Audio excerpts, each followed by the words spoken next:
Hey y'all, Lindsay here. Welcome to a Fearless Life interview series, episode number 2. Woo.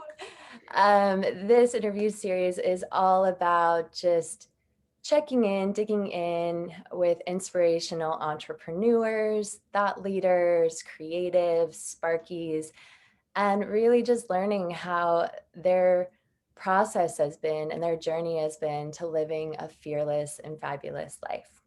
So, that said, I want to introduce my guest for today, Gintare Bandinskaite. I think I'm saying that correctly, but Gintare, you can correct me if I'm not. Yeah, you're good. Okay, cool. Gintare is a Lithuanian born visual artist, and she's focused on abstract and textural paintings. They are absolutely stunning. I will put her website and her Instagram either above or below this video. So please go and check them out. They are stunning, amazing, beautiful, and you can order online anytime. She's also the owner and creator of the boutique art studio called Gin and Tar, and you'll see that at the website link. Also, very beautiful and amazing. She collaborates with interior designers, other creatives, and makers to really just bring beauty into the world. And my favorite part is she leads a creative life by experimenting and trying new techniques and really being fearless in showcasing her talents to the world. So, Jintar, such a fearless and fabulous human. So grateful to have you here. Welcome, welcome, welcome. Thank you so much, Lindsay, for having me and for that great intro. Um, I just love what you're doing, by the way, and thanks so much for including me in your community. Mm. It's so inspiring and awesome to connect with other like-minded, fearless, fabulous women. So I'm happy to be here. Awesome, girl.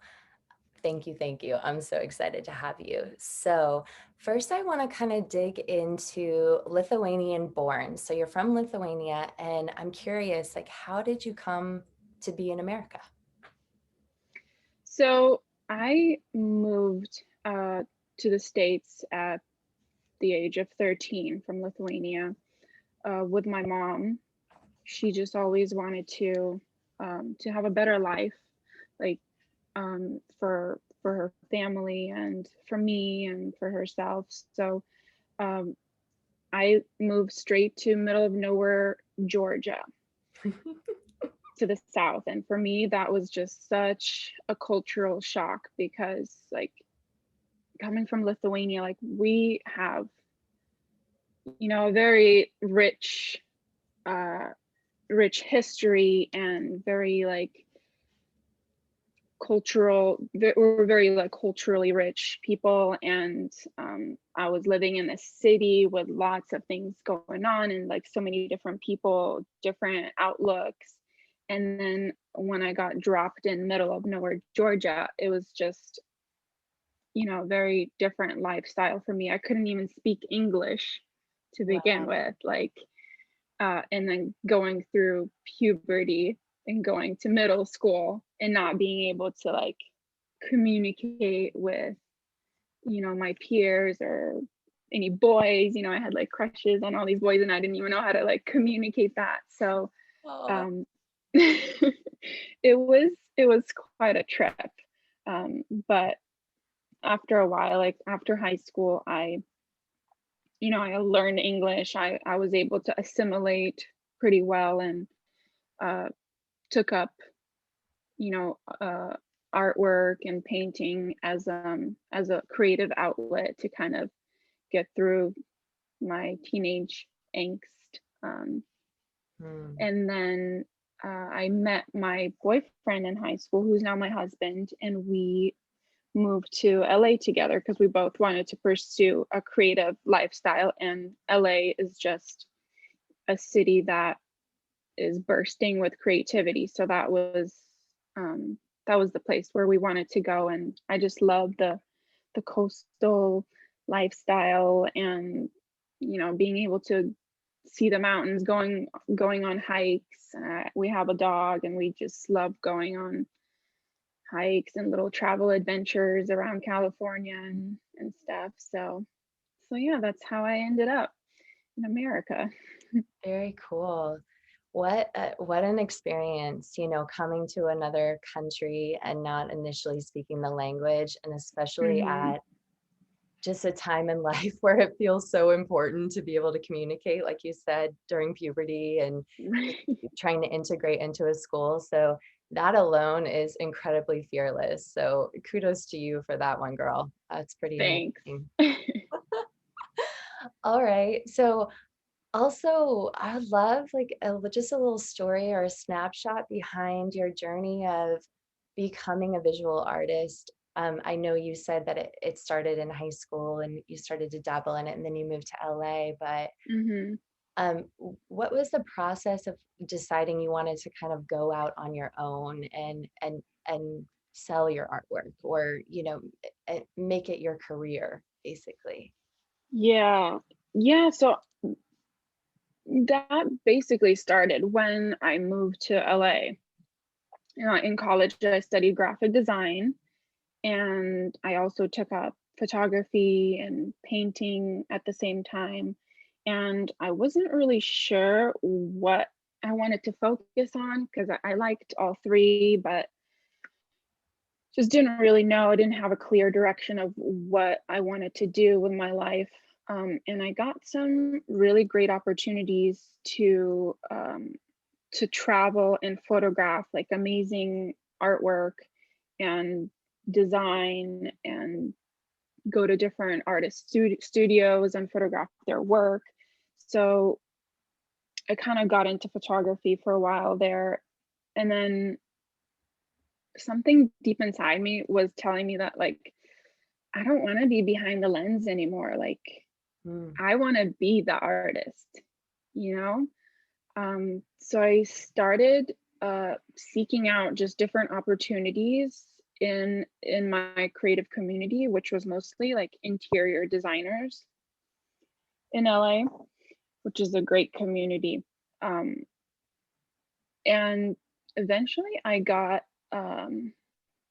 introduced to an up and coming art brand that was looking for artists to collaborate with. It's an art brand slash creative studio. They're called Visual Contrast. And they initially picked me up for my creative photography series. It's actually right here for this series right here. It's very out there and very kind of different. And it just didn't really do as well as we would have liked with interior designers because it was just a little bit out there. Um, But sorry, I just want to stop you really quick. It's so powerful. And I watched the video on I think it was on your social media of you yeah, all creating it. And gosh, I was blown away. I had no idea that was isn't the it? creation process.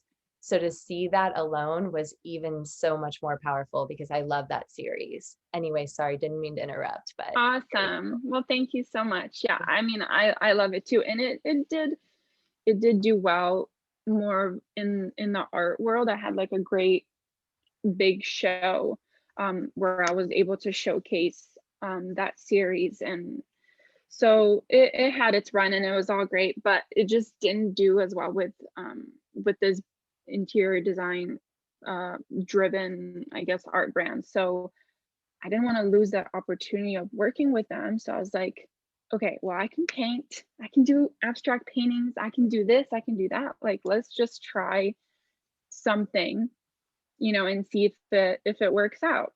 yeah. So I kind of, threw all my energy into that and creating artwork for the studio. And eventually they started, like, the paintings started selling, slowly, but um it just became a successful business for me. So the studio grew and I grew with them. I've been working with them ever since, and we're doing pretty well. Now we finally opened it up to not only interior designers but the general public too. We were basically trade only. So just recently, last month, we launched to the general public. But yay! Congrats. Thank you. It's a big deal. But also on the side, I guess, I decided that I need to really hone in on my personal brand voice and my voice as an artist and my aesthetic um, and style. So I created my own brand, Gin and Tar, where I sell mostly smaller paintings as Mhm. of right now, um, inspired by nature and uh, really beautiful work too. That for people who are interested in the interior design and interior decorating, that have that aesthetic where they want to have their home be a beautiful and sacred space. So yeah, creating that basically just opens it up for me to explore different creative avenues that I may have in store for myself. So kind of juggling between all of that. All the things. Yeah, all the things. So I was going to ask you, and this just really connects in with what you said, but have you found as an artist and a business owner or a brand owner, um, you have had to dabble in multiple things just until one thing may take off, but you may have to dabble in numerous different things to see what people like or what people connect with. And Hmm. maybe that changes at different times. But I'm just curious your experience with that. Because I know as trying to start a business for me, it's like, okay, well, I have other things on the side that I have to do in order to provide income as I get started overall. So, what's Yeah, your experience there? it's been the same for me having to like I can't really sustain myself as of right now just on painting only. There's just not enough work for that. So I supplement with still photography, and I do a lot of like interior design photography, um, graphic design. Again, a lot in the interior design world. And what I like about that is that all of that really goes hand in hand. So, like the relationships that I make through doing photography jobs for interior designers, from there, I can kind of let them know that I do paintings as well, and if they ever need a painting, then they can call me for that. So it's great for me to have all those relationships and then be able to juggle between all those different avenues because they all go hand in hand. Mm, awesome. So, th- this is important as a creative, but I feel like anyone starting a business or wanting to get their creative work out in the world, or just any creative or thought leader or entrepreneur, have you ever felt stuck or just uninspired and unmotivated? Totally. Um, Yeah. I mean, you know, being, I'm sure you probably know too, like being your own boss and having all the freedom in the world, like you can just get, I mean, you can get unmotivated and uninspired, but Mhm. I don't know, doing for me, the way that I think I get through that and get out of those funks is just doing something that I love or doing something that inspires me. Like even silly things like browsing through Pinterest, um, just getting lost in Pinterest and seeing what other people are doing. And that just kind of motivates me to see other creatives um, doing what they're doing. And yeah. Love that. Yeah, I think that's so important to have an inspirational outlet to go to on those times where unmotivation or, just inspiration kind of lacks a little bit. Hmm. So, Um, what are some of the biggest challenges and fears that you've faced, not only in building your business and getting your design, like your work out into the world, your creativity out in the world, but also in life? What are some of the biggest fears and challenges that you think you've come up against? Oh my gosh, I mean, I have so many fears. I feel like sometimes I'm just, like, afraid of my own shadow. You know, like, Yeah, I get you. uh, I think, I mean, definitely when it comes to my art, it's putting my work out there and being vulnerable with showing my creativity to the world. Um, it's just hard as a creative to show something that's very personal to you, but also taking on opportunities where I may not know exactly what I'm doing. Like a lot of the times, being a creative, you get asked to do something that you've never done before. Yeah. Um, and it's like, what do you do in that situation where that just gives me the such anxiety when I'm asked to do something I've never done before. Whether it be like, you know, I work sometimes with my husband. He's a film director, so he works with movies and all that. So when he's working on a film, sometimes he'll ask me to do like creative art directing or production designing, and I'm like, I this is not what I do. I know I'm an artist, but I have like no clue how to work, with film and create a whole atmosphere for a film shoot. So we recently did a short PSA where he decided that I was going to be the production designer, and I said yes, even though I had such like fear about it because I It's did not okay. want to mess it up for Yeah. him. You Yeah. know, Yeah. like this is personal and creative Right, exactly. coming Not like just together. working for someone random. It's your husband. Yeah, that's my husband. I really want to do like a good job and not mess it up for him, but also like I think that's probably the most amount of fighting that we've ever like done, like two creatives trying to Yeah. figure it out. I'm telling him like, no, we can't do this. And he's telling me, yes, you can.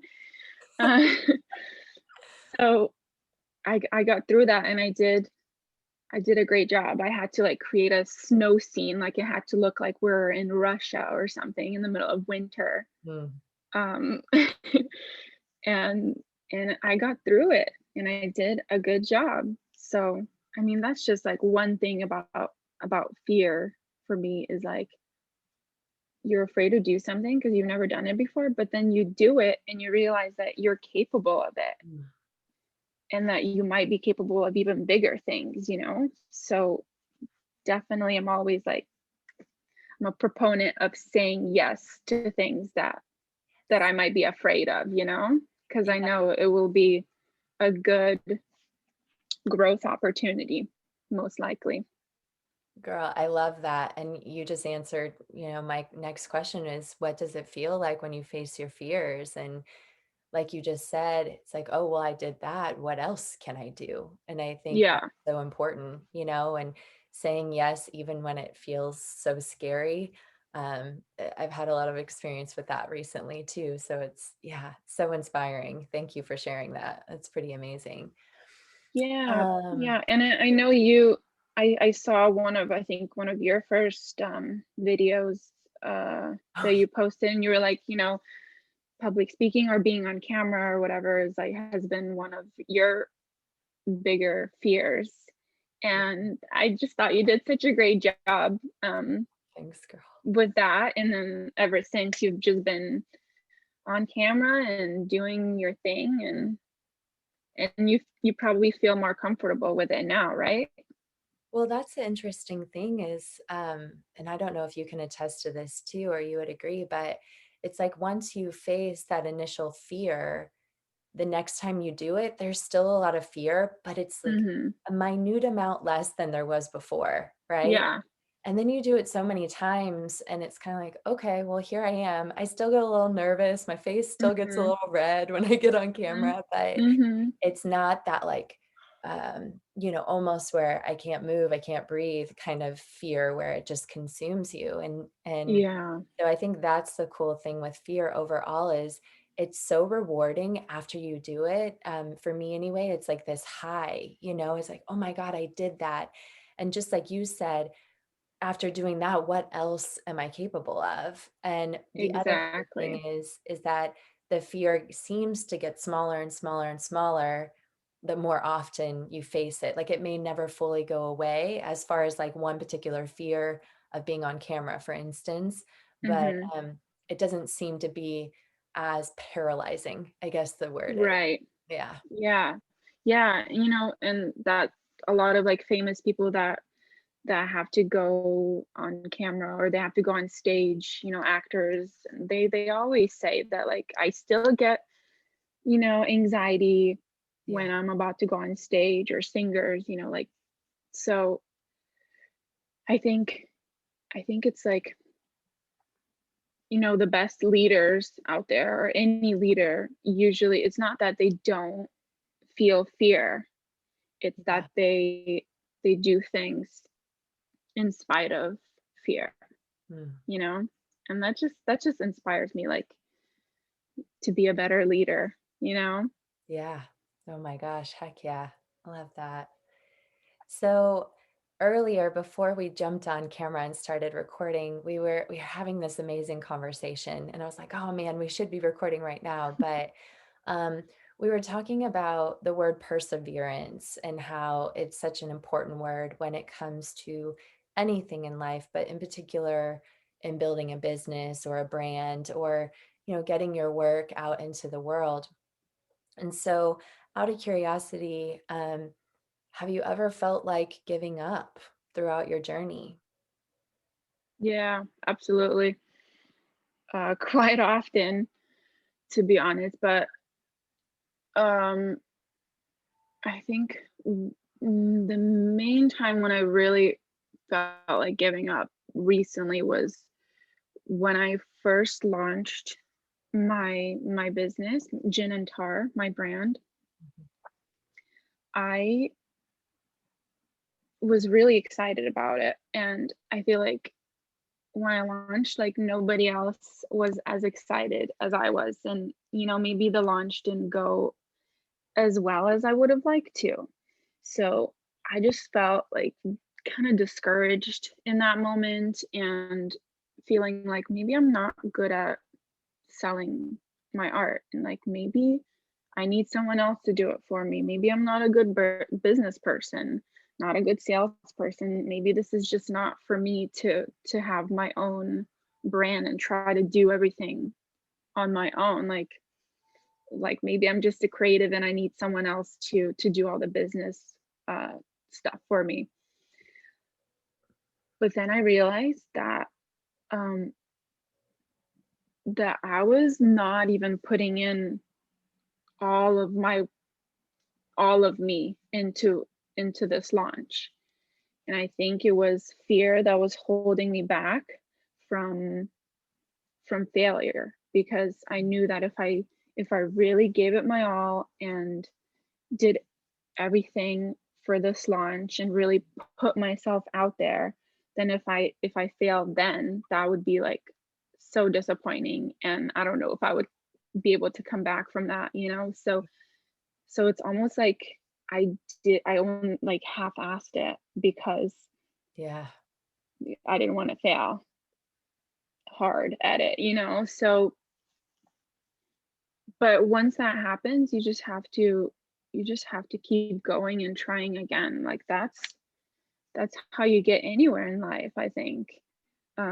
That's how some of the most successful people out there came to their successes because something failed at first and then they tried again and maybe that failed too and they learned something from it and then they took what they learned and applied it to their new business idea and whatnot. So that's kind of what I did, is like everything that didn't go right with my first launch, I took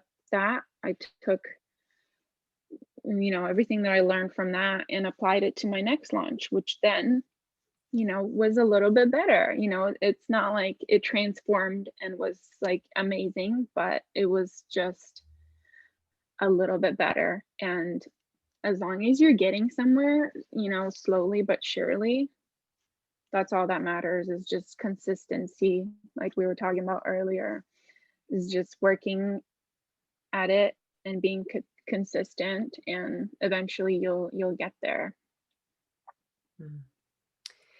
Yeah, consistency, perseverance, when you Mhm. feel uninspired and unmotivated, having a tool bag or strategies or things that can help you through challenges and really um, push you back on track again or bring in that motivation. Do you have anything that you really fall back on as far as, I know earlier you said like Pinterest for inspiration sometimes, but Mhm. just in life in general, if you feel challenged or unmotivated or any of those things, do you have certain tools or strategies or things that you use to overcome those feelings? Yeah. Well, when it comes to something like uncertainty or yeah, like challenges, I think back on some of the things that I've done in the past, Yeah. like kind of do like a mental look back, like wow, like I moved from Lithuania to America and I didn't speak English, and look where I am now. Like Yeah. I can converse. um or anything, I might have done like a job where at the time I probably didn't think that I could have done it, and I felt all this anxiety about it, but I did it and I did an amazing job at it. So kind of looking back at some of the amazing things that I've accomplished Mhm. really puts me at ease and tells me that I'm ready to take on whatever challenge that comes my way. um and just different things, like going out into nature, taking a walk, like if I'm feeling uncertainty about something, and just going out, taking a little mini trip to be somewhere out in nature and kind of get one with nature. That sort of thing really gets me motivated and going. Nature. Gosh, I love nature. What would we do without nature? I don't know, I couldn't survive. Agreed. So, what does a fearless and fabulous life, when I say that, what does that mean for you or what does that look like for you? I love that. um it means being vulnerable and expressing your true self, and you know your gifts that may have been given to you, and expressing them and sharing them with others, sharing inspiration, sharing stories, trying something, maybe failing at it, trying again, and just spreading joy and happiness and love, I think. Yeah. Spreading joy, happiness, and love. Yeah, Mhm. so good. Okay, so what's the most important piece of advice you could give to anyone who's building not only or looking to build not only a business of their dreams or getting their work out into the world, but also just a life of their dreams? Mm. I think it's really important to have a vision for yourself, whether that's something that is for your personal life or for your career. So really reeling in and zoning in on that vision, just visualizing what, who might you be interacting with, working with Mm. in certain amount of years or whatever. What, what type of work will you be doing? And just getting really granular and clear on that. That way you can create a roadmap of how to get to that goal or vision. And I actually had a leadership coach show me a really great visioning exercise that I want to share with you. And it's about working backwards from your vision. So let's say you have a goal that you want to accomplish in a year. So what do you need to be doing 6 months from now to get to that goal? Then what do you need to be doing 3 months from now? What do you need to be doing, 3 weeks, 3 days? What do you need to be doing tomorrow? Yeah. So that, like, just doing a visioning exercise for yourself, I think is a good piece of advice that I think was given to me, and I just want to pass that on because it's really important. I don't think I knew what I was doing before I did the visioning exercise and before I really got clearer on what I wanted. Yeah. Clarity. Yeah, that's powerful. Thank Clarity you. for sure. Thanks for sharing that visioning Yeah. exercise. I'm gonna use that myself too. Yeah, you should. It's great. This is what I want. Go backwards. Okay, what do I need to do to get there? Yeah. All right. So finishing up, is there any nuggets of wisdom or inspiration or anything just in closing that you would like to share? Yes. To enjoy the process, like whatever you might be going through in the world, whatever you might be doing and working on, just enjoying that process and really being, kind to yourself. And because, in the words of John Lennon, life is what happens to you when you're busy making other plans. So for me, that quote is so inspiring because it's not about the destination, it's about the journey. And you just got to be more in love with the process rather than the end product of something.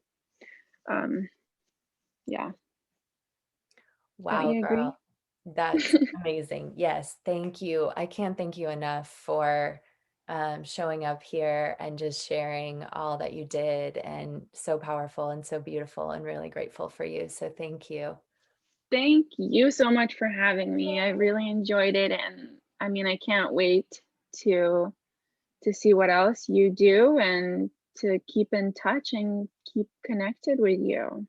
Yeah, I would love that. I can't wait to see, yeah, what you create in the future. And you all check out Gintare's work.